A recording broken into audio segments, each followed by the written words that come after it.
Now, speaking on aliens and lowering their technology to make a movie fair, we watched a fantastic film Yes, we did. this weekend. It was recommended, I think, by one of our friends. And normally, when they make a recommendation, I ignore it immediately and like burn the recommendation and like pretend that they never made a recommendation because everything's good. Because everything's good. Everything is awesome.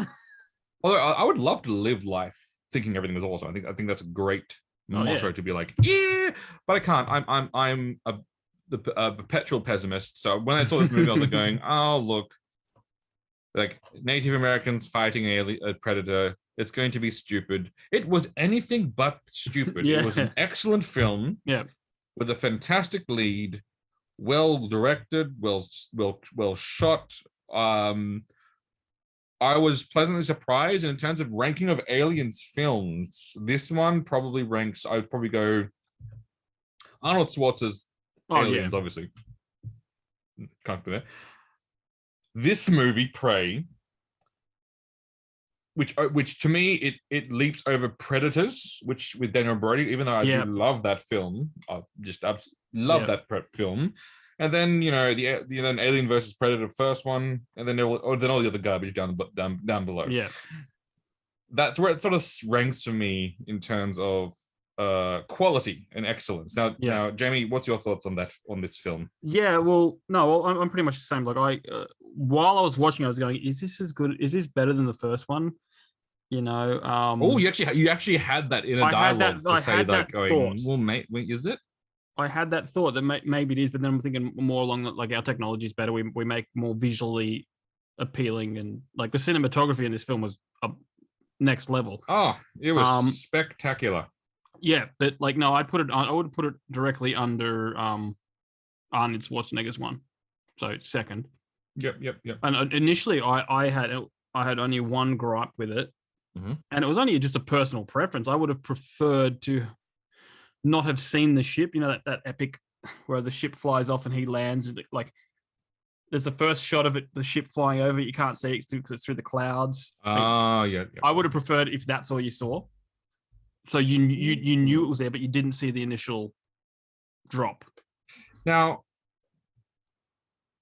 do you think that's too? Would you feel that it's maybe a little too hidden? That you're not sure. Like, no, it's good. It's good to like basically hide things and build suspense. Don't you think that would be a little bit too much suspense, or a bit too much like just Okay. I think it's just a personal preference because it's the same thing I get with the turtle movies. I love the turtle movies where it's turtles, but you don't really see the turtles till a certain point, like in the first 1990s film, how you hear them, they beat up the bad guys, they throw the sigh, and you don't see them. Like I love stuff like that where it's just like where you're anticipating seeing them.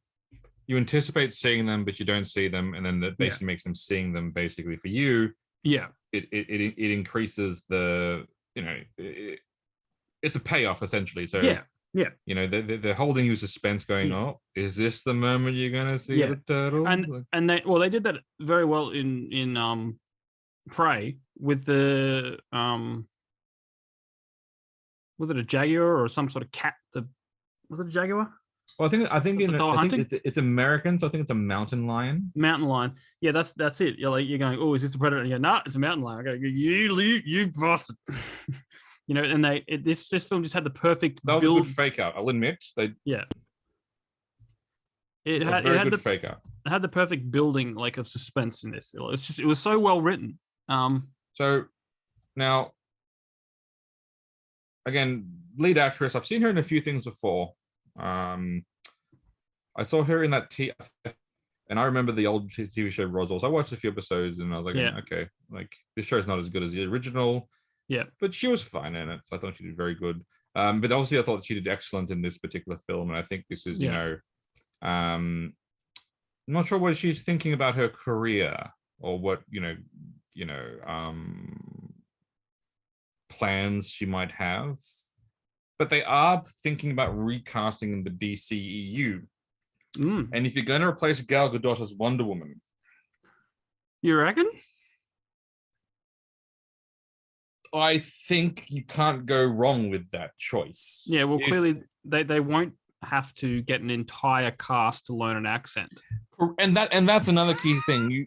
They won't have to sit there and go, is it easier for us to get Gal Gadot to change her accent or teach these 60 other actors to put on her accent? And they went, you know what? We know the answer to that. Why are you asking them? They said, yeah, I know. We know. I know. You don't know why? It's because they had less lines, probably. Probably. And let's be honest, it's Gal Gadot. You don't go to her, change your accent. She's like, no. And she's really, okay, that's fine. As much, again, I would like Gal Gadot to stay on. Yeah. But if they were recasting. Yeah. And actually, I would, or maybe she wants to go with somewhere more successful and join the actual MCU. Yeah.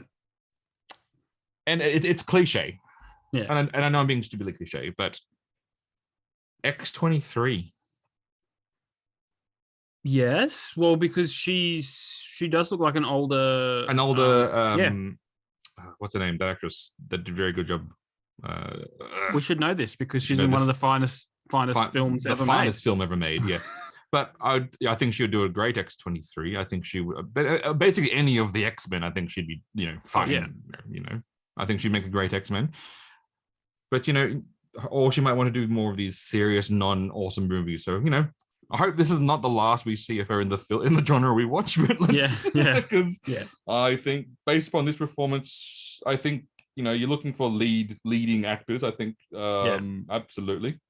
Now look, no movie's perfect. I had some gripes. I think you had less gripes than I did. I'll just talk about very briefly my gripes. Again, they're brief. Yeah. And I sort of like with the law, we sort of rationed it out, but I still like the fact I still thought it was funny that he brought back no plasma weapons, no missiles, none of the Predator weapons. Yeah. Because if he brought back basically the shoulder-mounted plasma cannon, this isn't a movie. It's just a guy walking. Basically, that scene with the buffaloes was just the Predator.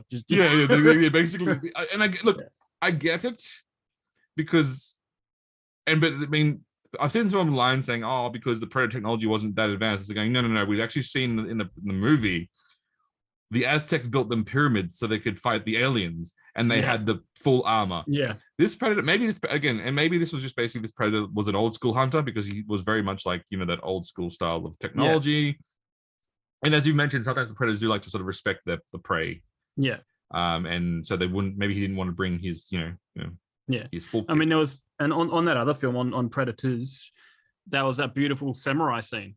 True. Yeah, absolutely. He could have killed him in multiple different ways, but the guy drew a sword and he went, "Oh, okay, yeah.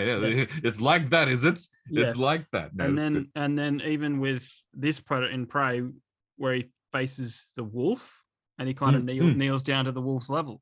So maybe he fought the bear basically barehanded. Yeah. So look, from a law standpoint, I get it makes complete sense why they've done it. But I just think I just chuckle every time I see that. I'm going, yeah. You could have just come back with your plasma cannon and made real quick work of this whole film. Well, maybe it wasn't his first playthrough. Oh, true. So he next movie it'll be New Game Plus. No. This was his New Game Plus. He crushed this level so many times. He went back in his basic gear to be like going, I want to challenge. Is he that dude from Elden Ring that plays it in his undies? Yeah, exactly. He wanted to challenge and went back. You know what? He's basically like, I have destroyed this level so many times. I'm just gonna go back in my cheapest, my starter gear. And oh no, wasn't ready for it.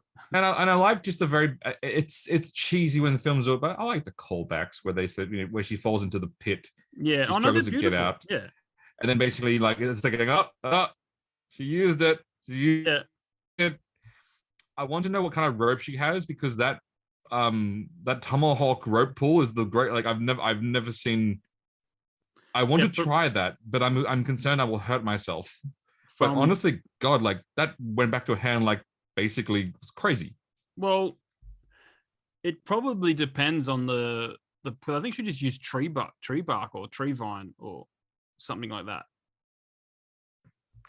But I'm actually now curious just for the actor. Did they make her catch it, or did they CGI some of that catching, or did they just throw it to her softly and then she caught it and because that could go wrong so many different ways when you Well, it wouldn't have been a No, it wouldn't have been a real tomahawk. I'm aware it's probably a rubber one, but I was thinking to myself, like, even still, that could go wrong in so many different ways. Yeah. Like you pulled back that so fast. Yeah. Like, well, maybe she's trained like the ninja assassin dude, the dude from a ninja assassin movie. Remember that? Oh, true. Maybe she's had some sort of training in tomahawk throwing. Yeah. So you know, again, these are again minor. Yeah. This is like when honest trailers did their honest trailers on like on Winter Soldier, where they said get ready for nitpicking because there was not much else they could find. I didn't like that he caught it with his left hand. And they went super nitpicky because they're going because you can't like it's really hard to so this movie again, it's in that vein for me in terms of just stand up solid film.